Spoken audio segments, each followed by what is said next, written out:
কিন্তু তখন কি আপনার আমার নাম রাখা হয়েছিল? যখন ওখান থেকে রূহটা আপনার আমার দেহের মধ্যে আসলো, পৃথিবীতে মায়ের উদর থেকে আসলাম, নাম রাখা হলো, সেই নামে এই পর্যন্ত ডাকা হচ্ছে। ওই পর্যন্ত আপনাকে আমাকে ডাকবে যতক্ষণ পর্যন্ত আপনার আমার দেহে প্রাণ পাখিটা থাকবে। যেদিন এই দেহ থেকে প্রাণ পাখিটা বের হয়ে যাবে, সেদিন আপনার আমার নামের আগে একটা শব্দ যুক্ত হবে, মরব। তার মানে I am dead, you are dead. আমি, আপনি, আমরা সবাই মৃত। কতক্ষণ পর্যন্ত জিন্দা? যতক্ষণ পর্যন্ত দেহের মধ্যে প্রাণ পাখিটা থাকে। যখন বায়ু পাখিটা বের হয়ে যায়, তখন কিন্তু আপনার আমার আর কোনো দাম নেই। যত ঝড়, যত তুফান, যত বৃষ্টি আসো, আপনাকে আপনার আপন স্বজন কবরে নিয়ে রাখবে। কথা বলেন না? তাহলে কি দাঁড়ালো? বিষয়টা কি দাঁড়ালো? আমাদের এই দেহটা আসল নয়, এটাকে যেটা পরিচালনা করছে রূপটা, সেটা হলো আসল। তো এখানে মানুষের আসল সত্তা হলো তার আত্মা। এজন্য প্রত্যেকটা কাজ করার আগে আপনার আত্মাটাকে অ্যাক্টিভ করতে হবে। কথা কি বুঝতে পেরেছেন? তার মানে আপনার মানসিকতাকে ডেভেলপ করতে হবে। তাহলে আপনার লাইফ স্টাইল চেঞ্জ করতে পারবেন এবং আপনার ফিউচারকে আপনি ব্রাইটনেস করতে পারবেন। আল্লাহ কি বলেছেন? আল্লাযীনা আমানু, যারা ঈমান এনেছে, ওয়া কানু ইয়াত্তাকুন, এবং তাকওয়া অবলম্বন করেছে, লাহুমুল বুশরা, তাদের জন্য সুসংবাদ, ফিল হায়াতিদ দুনিয়া, দুনিয়ার জীবনে, অফিল আখিরা, এবং পরকালের জীবনে। ভয় নেই, সে মানুষ হতে পারে না। কি নাই? যার মধ্যে ভয় নেই, যার মধ্যে তাকওয়া নেই, সে মানুষ হতে পারে না। আপনি যদি আপনার প্রেজেন্ট এন্ড ফিউচার, বর্তমান এবং ভবিষ্যৎ, আপনি দুটো স্টেজকে যদি আপনি আলোকিত করতে চান, তাহলে প্রথমত আপনার মধ্যে থাকতে হবে ঈমান, দ্বিতীয়ত থাকতে হবে ভয়। আগাবো সামনের দিকে প্রেম নিয়ে, কিন্তু কাজ করার পূর্বে আমার মধ্যে সেই সেন্স আসতে হবে, আল্লাহ গো, এই কাজ করতে গিয়ে আমার দ্বারা যেন কোনো অন্যায় না হয়, অপরাধ না হয়। যদি আমি কি হয়ে যাই, অপরাধী হয়ে যাই, তাহলে আমার ঠিকানা হবে কি? You have to go to hell. তোমাকে মাস্ট বি চলে যেতে হবে জাহান্নামে।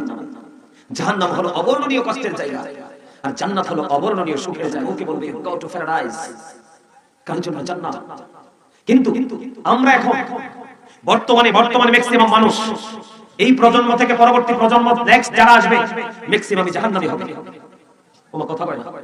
কি হবে? কেন হবে? কারণ তাদের মধ্যে দ্বীনের শিক্ষা থাকবে না। এই দ্বীনের শিক্ষা না থাকার কারণে তারা ইসলামের রঙে রঙিন হতে পারবে না। আর ইসলামের রঙে রঙিন না হওয়ার কারণে তাদের মধ্যে ঘন ঘন আসমানি গজব আসবে, নতুন নতুন রোগ বিমার আসবে, যেই রোগ বিমারের খবর আপনার আমার পূর্বপুরুষরা কোনোদিন জানতোই না, শুনেই না। নাউজুবিল্লাহ বলেন, আরো জোরে বলেন। এখন একটা ভাইরাস বের হয়েছে, নিপা ভাইরাস, দেখছেন নি? দাদু ভাই, আপনি তো মুরব্বী, আপনারা কি আগে খেজুরের রস ইচ্ছা মতো খান নাই? কাঁচা গাছ উঠা খান নাই? আপনারা খান নাই? দাদু ভাই, আপনারা খান নাই? কোন অসুখ হয়েছে? এখন খেজুরের রস খেলে নিপা ভাইরাস হয়ে যায়, কাঁচা খেজুরের রস। অথচ খেজুর গাছ সৃষ্টির রহস্য অত্যন্ত প্রেমময়। আদম আলাইহিস সালামকে আল্লাহ বলেছেন, খালাকাল ইনসানা মিন সালসালিন কাল ফাখার। পুরো মাটির মতো শুকনো মাটি দিয়ে আদমকে বানাইছেন। কি দিয়া?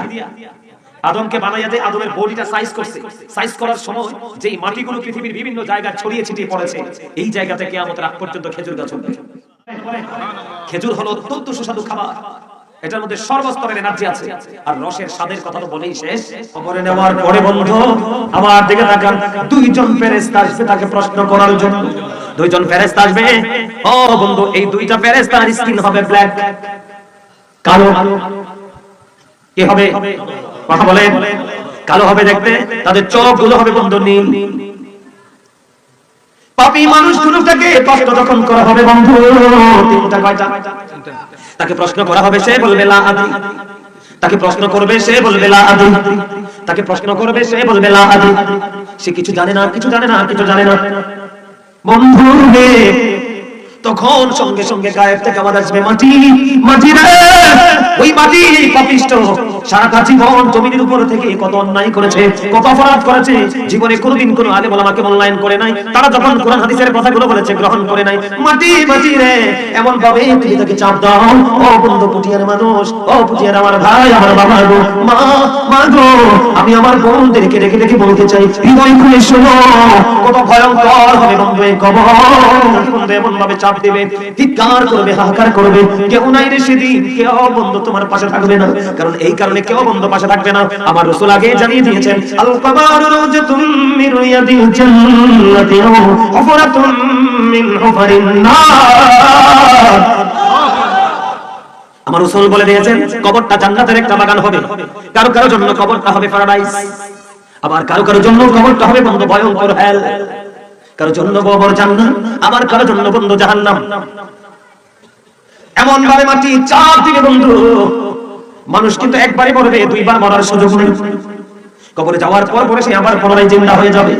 হাদিস শরীফের মধ্যে এসেছে একটা হাড় বন্ধু আরেকটা হাড়ের মধ্যে ঢুকে যাবে, চিৎকার করতে থাকবে, হাহাকার করতে থাকবে, কেউ সেদিন তার ডাকে সাড়া দিবে না। তার কারণ হলো বন্ধু, আমি আপনাদেরকে একটু আগে বলেছিলাম কোরআন শরীফের 19 পারা সূরা শুআরা 88 নম্বর আয়াতে আল্লাহ বলেছেন ইয়াউমা লা ইয়ানফাউ মালুন ওয়ালা বানুন। আপনার ধন সম্পদ সন্তান সম্পদ একটাও কাজে লাগবে না। কেন কাজে লাগবে না? সূরা ইউনূসের 44 নম্বর আয়াতে আল্লাহ বলেছেন ইন্নাল্লাহা লা ইয়াজলিমুন নাসা শাইয়্যান ওয়ালাকিন্নান নাসা আনফুসাহুম ইয়াজলিমুন। আল্লাহ বলে দিয়েছেন কোরআন শরীফের সূরা ইউনূসের 44 নম্বর আয়াত, আল্লাহ বলেছেন আল্লাহ বান্দার উপর জুলুম করে না, বান্দা নিজের উপর জুলুম করে। আল্লাহ বলেছেন আল্লাহু লা ইউহিব্বুজ জালিমিন, যারা জালেম যারা অত্যাচারী, আল্লাহ অত্যাচারীকে বন্ধু পছন্দ করে না, ভালোবাসে না। আল্লাহ বলেছেন ওমানিস জালিমিনা মিন আনসার, জালেম যখন বিপদে পড়ে যাবে ও বন্ধু তাদের জন্য কোনো সাহায্যকারী আমার আল্লাহ রাখে না। এই দুনিয়ার মধ্যে বিপদে পড়লে বন্ধু ঘুষ দিয়ে বিপদ পার হওয়া যায়, তোমার কথা কই না পার হওয়া যায় কিনা? আপনারা দেখবেন আপনাদের এলাকায় আছে কিনা জানি না, বাংলাদেশের বিভিন্ন পাড়ায় পাড়ায় ঘুষখোর বিচারক আছে, কথা কয় না কেন? ন্যায়টাকে অন্যায়, অন্যায়টাকে ন্যায় করে ফেলে 4 কোটি 500 টাকার নোট। বিকল্প রাস্তা খুঁজে পাওয়া যায়, কেন বললাম? কিন্তু ওপারে বিকল্প কোনো রাস্তা নাই। আল্লাহ বলেছেন ইন্না বাতুশা রাব্বিকা লাশাদীদ, আল্লাহর ধরা বড় শক্ত, ধরা আল্লাহর পাকড়াও বড় কঠিন। আল্লাহ বলেছেন ইন্নাল্লাহা সারিউল হিসাব, Allah is going to take account, Allah হিসাব গ্রহণে অত্যন্ত দক্ষ। আল্লাহ ধরবে খুব কিভাবে? শক্তভাবে, কথা বলেন না কেন? আমরা যদি কোনো মার্কেটে বা সমিতিতে বা দোকানে সিসি ক্যামেরা লাগাই ভয় আমরা সেই সীমানায় যাই না। কিন্তু বন্ধু এই দুনিয়ার ক্যামেরা ফুটেজ ধ্বংস করা যায়, ডিমলিশ করা যায়, নিশ্চিহ্ন করা যায়, তারপর আমরা এত ভয় পাই। কিন্তু আপনার আমার দুই কাঁধে চির অমর সিসি ক্যামেরা আছে, কথা বলেন না কেন? জানেন না ক্যামেরার খবর? আল্লাহ কোরআনে বলেছেন এই ক্যামেরার নাম হলো ইন্না আলাইকুম লাহাফিজিন কিরামান কাতিবিন, আছে না নাই? আরো জোরে বলেন। তাহলে আল্লাহ ধরছে খুব শক্তভাবে, কবরে চলে গেছেন তো আর তো পাওয়ার খাটানোর জায়গা নাই, ঠিক কিনা বলে?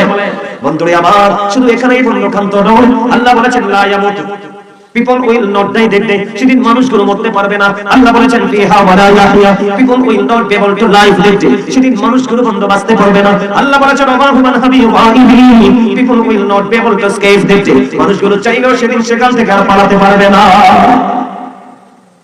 কত ভয়ঙ্কর পরিবেশ, বাঁচার সুযোগ নাই, মরার সুযোগ নাই। পালাবার বন্ধ দিয়ে বললেন তুমি যদি আমার সাথে বন্ধন তৈরি করতে চাও তাহলে তুমি আমার কিছু শর্ত মানতে হবে। কয় কি গো নবী? কয় আমাকে প্রথমে তুমি মৃত্যুবরণ করাতে হবে, তার মানে মরণ দিতে হবে। আল্লাহু আকবার বলেন না? কেউ কে ইচ্ছে করে মরণ চায়? ইদ্রিস আলাইহিস সালাম বললেন আমার সাথে সম্পর্ক করতে হলে 5টা শর্ত হলো, 5 কন্ডিশন হলো আমাকে মরণ দিতে হবে। ওগো নবী আপনার তো মৃত্যুর সময় হয়নি, কেমন করে মৃত্যু দিব? এবার কয় আল্লাহর সাথে থেকে তুমি আলোচনা করে ব্যবস্থা করো। ওমর আল্লাহু আকবার কয়টা দিই? আর জোরে বলেন আল্লাহু আকবার।